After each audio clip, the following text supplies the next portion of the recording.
Johnny Mercer. Thank you very much. Thank you very much, Mr. Deputy Speaker, and it's a privilege to follow my right honourable lady. I wanted to start by thanking my predecessor, who was the previous Member of Parliament for Plymouth Moorview, Miss Alison Seebeck. She worked hard over the course of the last decade to help some of the most vulnerable in Plymouth and never wavered in her commitment to her party, albeit a different one from mine.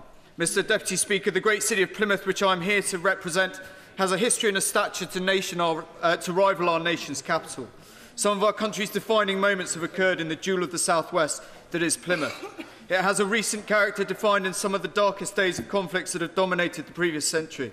Mr. Deputy Speaker, in all the carnage of the Second World War, the sacrifices of those on the home front in cities outside of London cannot always be first recalled. During the war, more than 1,100 souls perished on Plymouth streets, with a nightly exodus to Dartmoor keeping as many children alive as possible. I mention this, Mr. Deputy Speaker, because that period of war defined our modern history in Plymouth. From the ruins of those dark days sprung the spirit of a modern Plymouth. A huge period of regeneration started building 1,000 homes a year in the 50s under the Homes for Heroes plan. It was these days of regeneration, rebirth and spirit of discovery that engendered what we affectionately call our Janus spirit. In the general election just past, I tried and almost succeeded on knocking on every door in my constituency, and I'm pleased to report that the Janus spirit is truly alive and well. From local community projects to saving our football club, from pioneering mental health and substance misuse treatments to a world-class hospital at Derriford, from cutting-edge businesses growing an increasingly resilient local economy to the plethora of ambitious and socially aware social enterprises in the city, we truly have a special place on the southern shores of this country that has recently seen a new dawn and is in serious danger of realising its potential. Mr. Deputy Speaker, we in Plymouth have contributed to this nation's history as much as any other major city, continuing this in recent conflicts, and it cannot be right that our transport, health and other spending settlements are less than half of what they are elsewhere. In a seat that once elected Michael Foot, I do not underestimate the burden of trust that the people of my city have placed at my door to ensure that we as a government deliver a more resilient, stable and fair economy that must include better funding settlements from central government for our core services in Plymouth. Mr. Deputy Speaker, I wanted to speak briefly of my two main missions in this Parliament. Firstly, mental health provision in this country remains poor.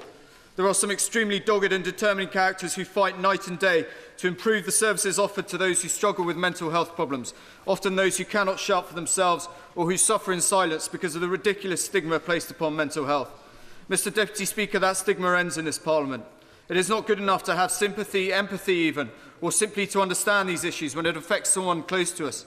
It is time to get this right, and I look forward to starting this crusade in Plymouth. Secondly, Mr. Deputy Speaker, the last decade and a half has defined a whole generation of us in often unseen wars against enemies of the state that only seem to grow darker. Mr. Deputy Speaker, we have no complaints in this duty that we have chosen.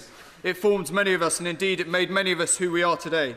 We were proud to defend this great nation in the same traditions of the immense sacrifices of our forefathers. However, last week, my right honourable friend, the Prime Minister, spoke of the gravity of the end of combat operations in Afghanistan. And for many families up and down this country, that marks the end of the sleepless nights by the phone and the ever-dreading knock at the door.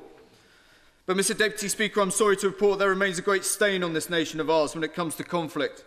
In 2012, we reached a very unwelcome threshold when, tragically, more soldiers and veterans killed themselves than were killed in operational service in defence of the realm.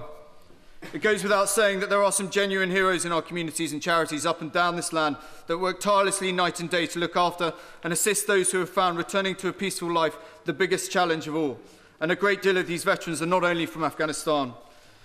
But, Mr. Deputy Speaker, herein is my key point. There is a fundamental misunderstanding in this country from governments of all colours over the year that veterans' care is a third sector responsibility, that the great British public in all their wonderful generosity support our troops well enough, and any new initiative is met with a well, there must be a charity for that response. Mr. Deputy Speaker, this is fundamentally and unequivocally wrong, and I make no apologies for pointing it out to anyone of any rank or position who may be offended by my candour. Mr. Deputy Speaker, I'm not a charity and neither were my men. We gave the best years of our lives in defending the privileges, traditions and freedoms that this House and all members enjoy. It is therefore the duty of this House to look after them and, crucially, their families when they return. Mr. Deputy Speaker, I would be grateful if you would grant me your brief patience to bring just two of them to the attention of this House this evening.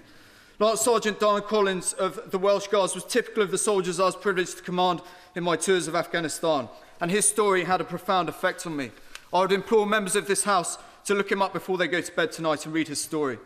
He endured events that were atypical of a fighting man's deployment in that theatre. He returned to Britain's arms a deeply scarred man and entered a dark, dark place that too many are familiar with. Dan worked hard to try and find treatment for him that worked, but repeated change of staff and 6-hour round trips for appointments did very little indeed. He fought his demons with the same spirit and courage that he demonstrated on a daily basis against the enemies of the state in foreign fields. But when he returned home, unlike in his battalion, we did not have his back. Dan liked to take on his demons alone in the mountains, where perhaps the outside arena made him feel more empowered. However, it was over the period of New Year's celebrations in 2012, that time when all the world is celebrating, that Dan recorded a video message for his mum on his mobile phone. He said, "Hey mum, just a video just to say I'm sorry. Ever since I came back from hell, I've turned into a horrible person and I don't like who I am anymore." He went on to say, "I've tried everything and there's nothing that seems to be working. I love you and I'll see you, okay? I love you." And with that, our nation failed one of her bravest sons once more, as yet another victim of the Afghanistan war lost his life, not bleeding out in some dusty foreign field in intense pressures of combat, but in his homeland who he fought so deeply to defend. Mr. Deputy Speaker, next Monday it will be 5 years to the day since I conducted a particular dawn patrol in southern Afghanistan with my troops. We were enduring one of the most contested fighting seasons of that campaign in 2010, and fear was rife. I was particularly blessed to have a man with me in my small team of colossal courage called Lance Bombardier Mark Chandler, who in our role was duty-bound to protect me in close quarter combat whilst I continued in our primary trade.